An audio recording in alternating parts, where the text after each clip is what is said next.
Employers who wants to hire from Philippines to United Arab Emirates, ABA or Al-Babalabiyat is the answer to process all the documentation from the Philippine Consulate and also to Philippines for the POEA processing to get OWOW ECP-DOS. Like the two employers that we're going to pick up today here at the Airport Terminal 1, we're going to ask them how was the process getting people from the Philippines to United Arab Emirates. So let's go!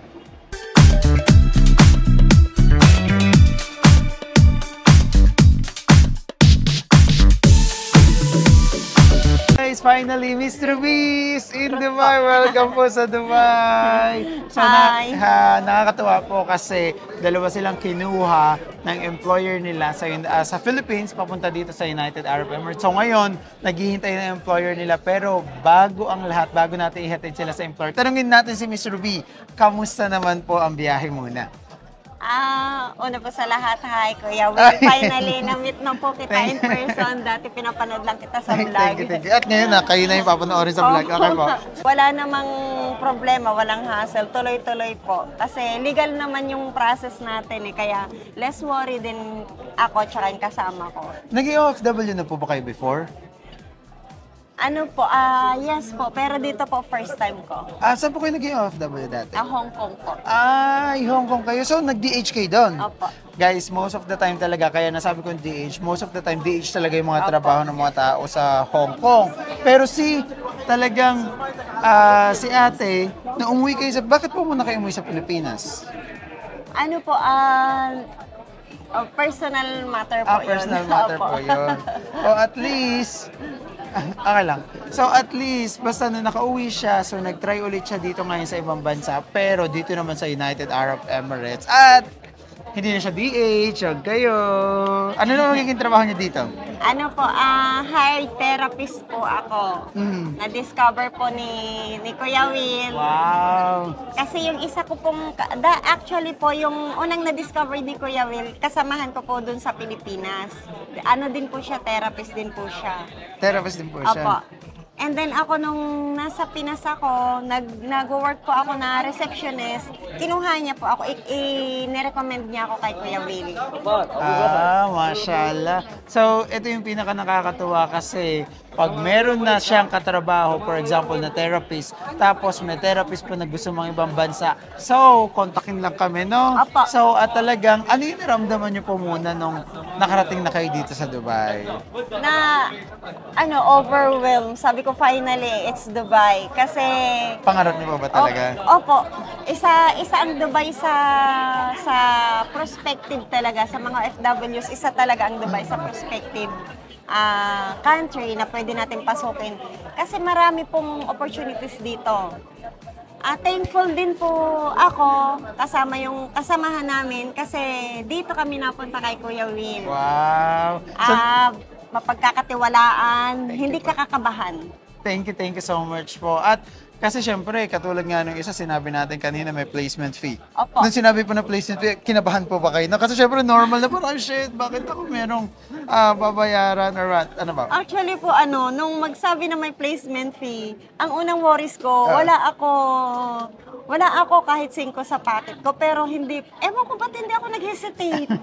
Ba't hindi ako nag-hesitate? Gumawa talaga ako ng paraan na ma-provide ko yung placement. Kasi, parang ang gaan nung feeling ko dito sa offer na to. Makausap ko ang mga staff ng ABA, especially si Kuya Will, si Ma'am Marlene. Wala akong doubt guys. Kung kayo mga skilled kayo, pwede ninyong ma-reach out si Kuya Will through YouTube channel. Madali lang, i-search nyo lang siya. Kuya Will in Dubai, Kuya Will. Thank you po, thank you. Totoo naman po. Pero guys, hindi ngunit willing magbayad ng placement fee kayo agad yung makukuha. Kasi sila madam, dumaan din sila sa proper interview. Di ba po? Opo. Ano pa po yung ginawa nyo? Hindi lang interview yung ginawa nyo eh. Nag-send kami ng mga proof na talaga kami skilled talaga kami. Yeah. Nag-send sila ng video na nagmamassage. Opo. At saka may NC2 certificate kasi isa yun sa requirements ng employer. Yes. So, depende din kasi sa requirements ng employer kung ano ang hinahanap sa Pilipinas. Kasi ang gusto ng mga employer dito sa United Arab Emirates is may experience na sa Pilipinas. Na pagdating dito sa Dubai, iupo ka na lang or lalagay ka kung saan yung trabaho mo and mag-i-start ka na agad. Opo. Hindi yung, ang ayaw kasi ng mga employer, mag-hire na nga sila sa Pilipinas, bakit yung tuturuan pa nila? Why not yung marunong na talaga? And I believe si Miss Ruth is instructor siya. Wow, instructor daw po kayo. Nagtuturo daw po kayo mag-massage. Sa Pilipinas po, isa po yun sa duties and responsibilities ko. Wow, so talagang nakikila na ano kasi madam na talagang hardcore ito. Ay. At ngayon po, may mga question. Kasi di ba naging OFW na po kayo sa Hong Kong? Na-try nyo na pong lumabas ulit mag-tourist visa dati or mag-apply? Wala po. Talagang hindi po kayo. So, ito po talaga ulit Opo, after ito po nun. Ito po. Ah. Kasi nung umuwi po ako ng Pinas, parang nag-full-time po ako sa pagte-therapist. Yun po yung naging profession ko pagdating doon. Wow. And at least nandito na po kayo and welcome na welcome po. Welcome po sa Dubai! So ulitin ko po wala pong mga questions sa immigration sa Pilipinas papunta dito. Wala po, wala. Cleared. So much cleared. Tsaka hindi kami kinabahan kasi legal po yung proseso kasi. Ano po yung mga pinakita niya dun sa immigration? Ano po, yung kontrata, OEC? TIDOS, OEC, ano po OWA. ba, passport, Visa? OWA, visa, yes. Yes. Lahat naman po yun on hand namin. So dire-diretso lang po Opo, kayo. dire-diretso. And pagdating niyo po sa Dubai, may question po ba dito sa UAE? Wala po. Wala po. I-present lang din po namin yung hinihinging papers. And thanks God, okay naman po. Very smooth. Wow! Congratulations po ulit at ang kagandahan nga, may trabaho na sila dito sa United Arab Emirates. Hindi na sila maghahanap. Katulad ng iba. Actually, we're encouraging all the Filipinos not to take tourist visa para maghanap dito ng trabaho. Mas okay na may trabaho ka na. Pagdating mo dito, para nga naman, may employer ka na, Opo. may work ka na dito, hindi ka na maghahanap ng bahay, hindi ka na problema sa visa mo kung kailan ma-expire. Apo, wala mo na lang yung trabaho mo at yung sweldo mo. O, di ba? So, congratulations po ulit and welcome po sa Dubai. Marirecommend nyo po ba ang ABA sa mga Yes, taong so gusto much recommended po. Highly recommended ang ABA. Through Kuya Will. Yeah, thank you so Kuya much. Will in Dubai. Yeah, thank you po at ngayon kayo na ang Dubai. Ulitin ko po, welcome to Dubai!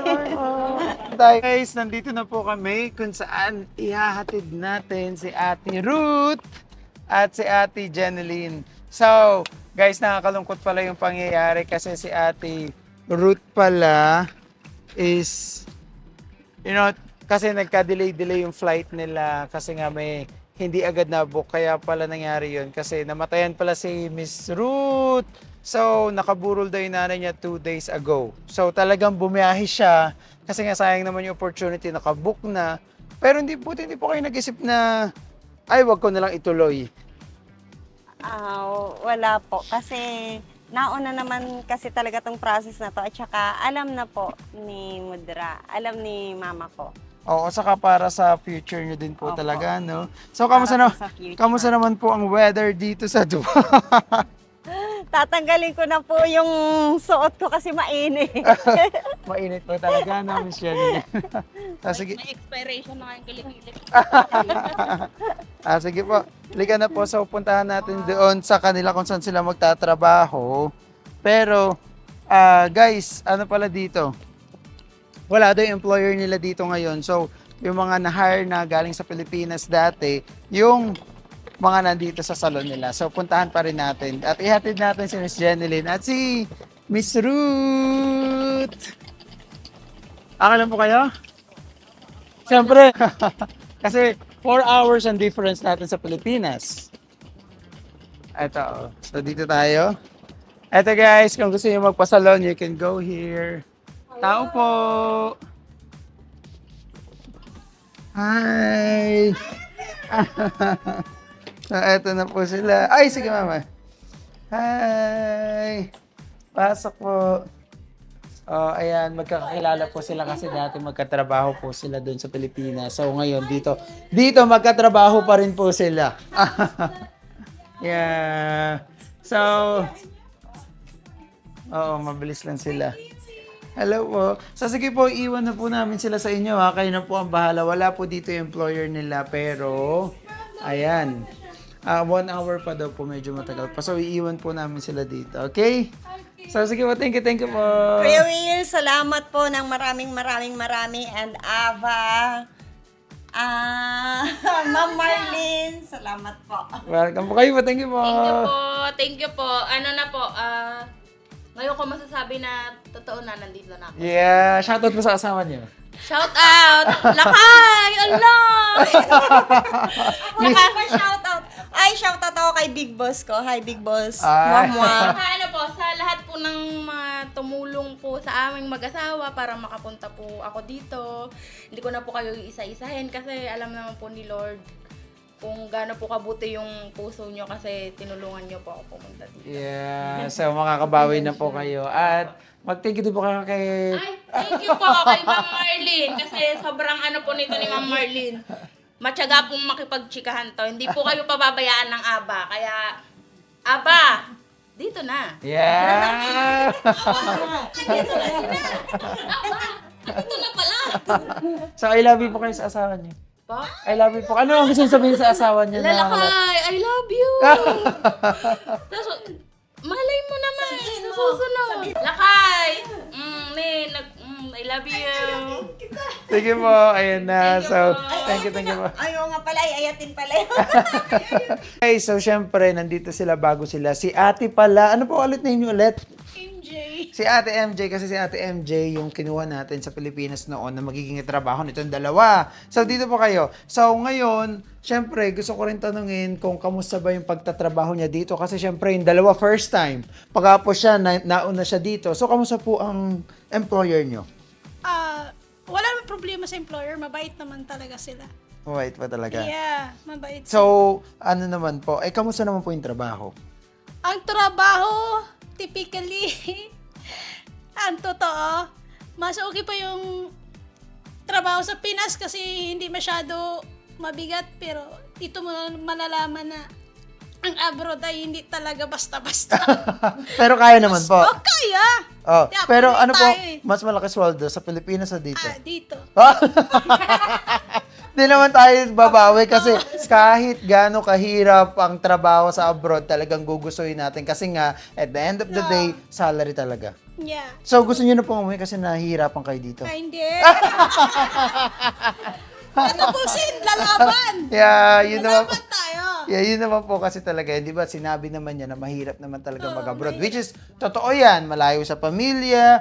At ibang-iba yung trabaho dito kaysa doon sa Pilipinas. Kasi sa Pilipinas, minsan you're focused with the work that you're going to do na isa lang. Para ka lang robot. Pero dito, lahat gagawin mo.